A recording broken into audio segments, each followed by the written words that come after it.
Hello friends. तो पिछले episode में आप लोगों ने देखा था ओतामा की तबीयत खराब हो जाती है और लूफी उसे डॉक्टर के पास ले जा रहा होता है, जहां उसकी मुलाकात जोरो से हो जाती है और फिर इन दोनों का सामना हो जाता है बाजिल हॉकिंस और उसकी आर्मी से। अब आइए शुरू करते हैं। एपिसोड की शुरुआत होती है लूफी और जोरो से, जहां पर ये दोनों बाजिल हॉकिंस की आर्मी का सामना करने के लिए तैयार होते हैं। इसके बाद हमें बाजिल हॉकिंस दिखाया जाता है जो अपने कार्ड्स बाहर निकालता है और वो प्रोबेबिलिटी लगा रहा होता है कि जोरो और लूफी अगला मंथ कितना परसेंट देख सकते हैं। तो जब वो अपने कार्ड्स को ध्यान से देखता है तो वो बोलता है कि तुम दोनों अगला मंथ देख पाओगे, इसका चांस है बस 19%। इसके बाद बाजिल हॉकिंस बोलता है कि अगर तुम दोनों यहां पर घूमने के लिए आए हो तो यहां से निकल जाओ, शायद तुम लोग नहीं जानते हो कि यहां पर राज कौन करता है। तो यहां पर लूफी बोलता है कि मैं जानता हूं, यहां पर काइडो राज करता है और मैं उसे यहां पर मसलने के लिए आया हूं। इसके बाद जो लूफी होता है वो अपनी स्वॉर्ड बाहर निकालता है और जोरो की नजर जैसे ही लूफी की स्वॉर्ड पर पड़ती है, सबसे पहले वो स्वॉर्ड का कर्स देखता है और दूसरी चीज वो स्वॉर्ड उसे बहुत ही कमाल की लग रही होती है। तो वो लूफी से मांगता है कि भाई जरा मुझे 1 सेकंड के लिए स्वॉर्ड दिखाना, लेकिन लूफी जोरो को स्वॉर्ड नहीं दिखाता है। और इसके बाद जो बाजिल हॉकिंस के साथी होते हैं वो लूफी और जोरो के ऊपर हमला कर देते हैं। तो जो छोटे मोटे सोल्जर्स होते हैं उसे लूफी और जोरो बहुत आराम से पीट देते हैं। इसके बाद हमें ओतामा दिखाई जाती है जिसकी थोड़ी सी आंख खुलती है और उसे एस का वो वाला वादा याद आता है जो कि उसने ओतामा से किया था। इसके बाद थोड़े से ताकतवर सोल्जर्स मैदान में उतरते हैं, जहां पर एक बंदा अपनी चुटिया से जोरो को पकड़ लेता है और जो दूसरा बंदा होता है वो बहुत भारी हैमर का यूज करता है। वो जब भी उस हैमर को जमीन पर मारता है उससे दरारें हो जाती हैं और जो बंदे होते हैं वो उसके अंदर घुस जाते हैं। लेकिन कुछ सेकंड्स बाद ही जो लूफी और जोरो होते हैं वो उन दोनों बंदों को मसल देते हैं। इसके बाद जो बाजिल हॉकिंस के सोल्जर्स होते हैं वो बाजिल हॉकिंस के पास जाते हैं और बोलते हैं कि भाई हम इनका सामना नहीं कर सकते हैं। इसके बाद हमें दिखाया जाता है डायनासोर जो कि लूफी के ऊपर हमला कर देता है, लेकिन लूफी उसे पकड़ता है और उसे बाजिल हॉकिंस के ऊपर फेंक देता है। यहां पर बाजिल हॉकिंस अपनी स्ट्रॉ स्वॉर्ड बाहर निकालता है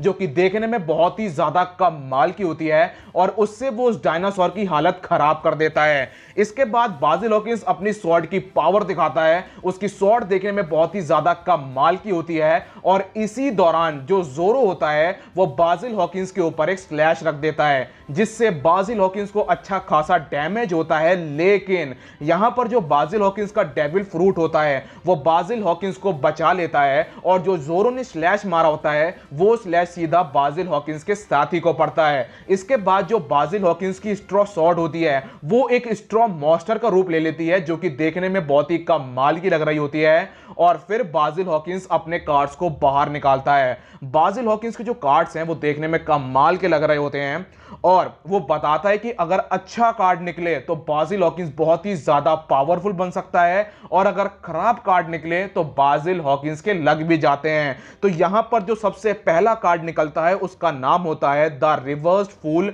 और यह कार्ड बाजिल हॉकिंस के हित में नहीं निकलता है। इससे उल्टा ही जो बाजिल हॉकिंस का एक साथी होता है वो एकदम से रेज में आ जाता है और वो बाजिल हॉकिंस के दूसरे साथी को निपटा देता है। तो यहां पर यह कार्ड तो बेकार निकल जाता है। इसके बाद जो जोरो और लूफी होते हैं वो लड़ने के लिए तैयार होते हैं, तभी मैदान में जो डॉग होता है लायन डॉग वो आता है और वो जोरो और लूफी को पकड़ के दूर ले जाता है, क्योंकि जो ओतामा होती है उसका जो बुखार है वो काफी ज्यादा बढ़ जाता है। इसके बाद बाजिल हॉकिंस एक कार्ड निकालता है जिसका नाम होता है द रिवर्स्ड हेरोफेंट जो कि एक बहुत ही ज्यादा पावरफुल कार्ड है, क्योंकि जो उसका मॉन्स्टर होता है स्ट्रॉ मॉन्स्टर वो पहले से बहुत ही ज्यादा पावरफुल बन जाता है और वो रेज मोड में आ जाता है। लूफी लोग हॉकिंस से दूर जा रहे होते हैं क्योंकि ओतामा की तबीयत बहुत तेजी से खराब हो रही होती है, लेकिन जो बाजिल हॉकिंस ने अपनी स्वॉर्ड से मॉन्स्टर बनाया है वो लूफी लोगों का पीछा कर रहा होता है। तो यहां पर लूफी जोरो से बोलता है तुम बच्ची का ख्याल रखो, मैं इसे संभालता हूं।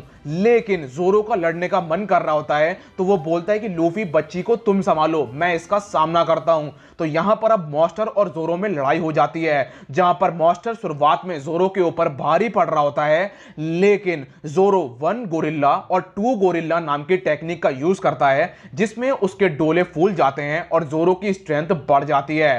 अब वो मॉन्स्टर से बहुत आराम से लड़ पा रहा होता है, उसके ऊपर कुछ स्लैशेस भी रखता है, और जब भी जोरो स्लैश रखता है, बाजिल हॉकिंस का एक साथी मारा जाता है। इसके बाद क्या होता है, बाजिल हॉकिंस अपने मॉन्स्टर की ताकत से, मतलब देखा जाए काफी ज्यादा ताकत से जोरो के ऊपर हमला कर देता है, जोरो से रोक देता है। लेकिन जो मॉन्स्टर होता है वो अपने मुंह से जोरो के ऊपर अपनी नेल्स से हमला कर देता है। तो यहां पर जोरो नेल्स को भी रोकने में कामयाब होता है, लेकिन कुछ नेल्स जोरो को पड़ जाती हैं। इसके बाद जो मॉन्स्टर होता है वो अपने बल्ले से जोरो के ऊपर अटैक कर देता है और जोरो उसका हाथ काट डालता है। यहां पर इसके बाद जोरो एक टेक्निक का यूज करता है जिसका नाम होता है 2 sword style nigiri tower climb repel. इस अटैक की मदद से जोरो बाजिल हॉकिंस के मॉन्स्टर को बीच से काट डालता है, और भाई ये अटैक देखने में बहुत ही ज्यादा कमाल का होता है, और जोरो जब उसे बीच से काटता है भाई देखने में मजा आ जाता है। इसके बाद बाजिल हॉकिंस के जो कार्ड्स होते हैं वो थोड़े से ब्लैक कलर के हो जाते हैं,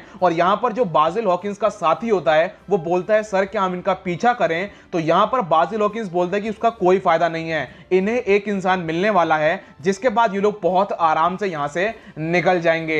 इसके बाद जो लूफी लोग होते हैं वो आगे बढ़ रहे होते हैं, और यहां पर लूफी जोरो से बोलता है कि भाई जो हॉकिंस की एबिलिटी है वो थोड़ी सी अजीब है। जोरो बोलता है कि हाँ थोड़ी सी तो अजीब है। इसके बाद क्या होता है कि डॉग एकदम से रुक जाता है, क्योंकि डॉग के सामने अब 2 रास्ते होते हैं और डॉग को नहीं पता होता है कि उसे किस रास्ते पर जाना है। लूफी बोलता है क्या हुआ डॉग, तुम्हें आगे का रास्ता नहीं पता है? मैं तुम्हें बता देना चाहता हूं कि तुम ही बस एक हो जिसे आगे जाने का रास्ता पता है, तो आगे चलना शुरू हो। लेकिन यहां पर किसी को भी रास्ता नहीं पता होता है। तो यहां पर जोरो बोलता है कि एक काम करते हैं, हम लोग राइट में चलते हैं, और तभी वहां पर एक लेडी प्रकट होती है। ये वही लेडी होती है जिसे जोरो ने बचाया होता है। वो बोलती है कि हम लोग लेफ्ट में चलेंगे।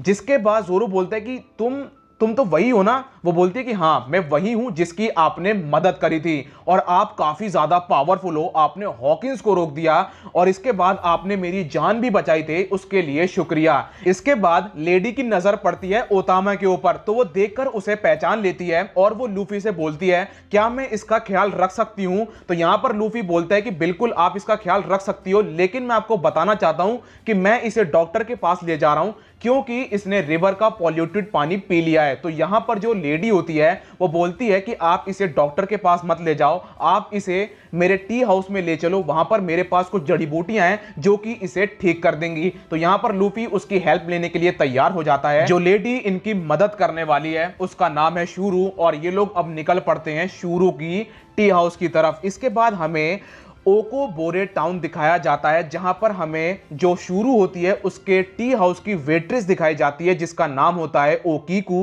वो एक आदमी को डंपलिंग्स खिला रही होती है, और तभी वहां पर एक सूमो की एंट्री होती है जिसका नाम होता है उराशिमा, और वो बोलता है कि तुम यहां पर स्ट्रीट टैक्स नहीं दे पाओगी, मैं तुम्हारे मदद करना चाहता हूं, एक काम करो तुम मुझसे शादी कर लो और मेरे घर पर आके रहो, वहां पर तुम्हें बढ़िया बढ़िया खाना मिलेगा और तुम्हें यह काम करने की जरूरत नहीं पड़ेगी। तो यहां पर ओकीकू उसके शादी के प्रपोजल को बहुत घुमा फिरा के मना करती है कि तुम्हारी जिंदगी और मेरी जिंदगी बहुत डिफरेंट है। तो वो वहां पे जाने के लिए तो उसे नहीं बोलती है, लेकिन कुल मिलाकर वो बोलती है कि तुम यहां से चले जाओ। इसके बाद वहां पर शूरू आती है और वो पूरी कंडीशन के बारे में बताती है, और फिर वो जड़ी बूटियां निकाल के लाती है। इसके बाद जो उराशिमा होता है वो अभी भी टी हाउस के गेट के सामने खड़ा होता है। तो यहां पर जो जोरो होता है वो बोलता है ओए मोटे, अपने मोटे पिछवाड़े मेरे सामने से हटा। तो यहां पर उराशिमा बोलते हैं कि अगर मैं अपने पिछवाड़े ना हटाऊं तो तू क्या कर लेगा? लेकिन जोरो का फोर्स देखकर उसकी हालत खराब हो जाती है, और वो बोलता है कि ओकीकू मैं यहां से जा रहा हूं क्योंकि मेरा एक मैच है। वो दोस्तों एक सूमो प्लेयर है। इसके बाद यहीं पर एपिसोड खत्म हो जाता है। मिलता हूं अगली वीडियो में, जब तक के लिए अपना ख्याल रखिए, कोरोना से सावधान, गुड बाय।